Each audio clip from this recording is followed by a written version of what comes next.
Boston, the Eaton Fire is now 55% contained. It has burned more than 14,000 acres. KCAL reporter Cara Finstrom is live on Lake Avenue in Altadena with new information on recovery efforts and the first lawsuit filed in the Eaton Fire. Cara.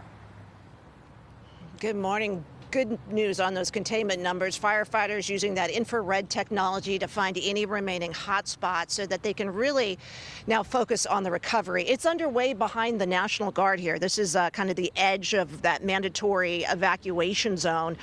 They continue to really guard the community here. Damage inspection teams, they say they have finished inspecting at least 50% of the structures within the fire footprint. And a short while ago, we spoke with one man. He was able to return to his home yesterday and has begun hauling away debris.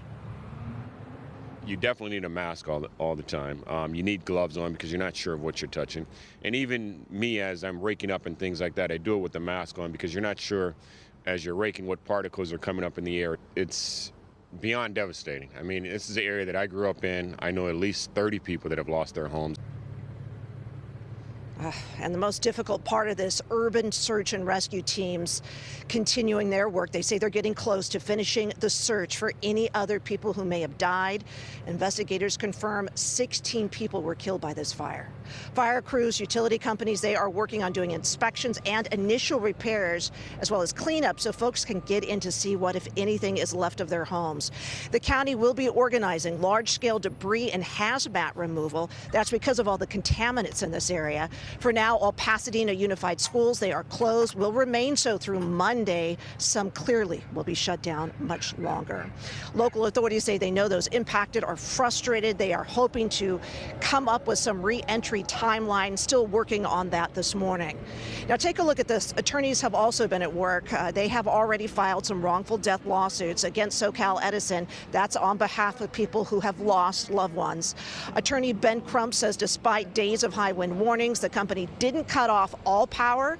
SoCal Edison CEO told the LA Times during the 12 hours before the fire, the winds weren't strong enough, he said, to de-energize the system here in Altadena. Some residents have shared video of the massive flames that engulfed a transmission tower above Eaton Canyon right around when the fire started. The investigation into the official cause still underway.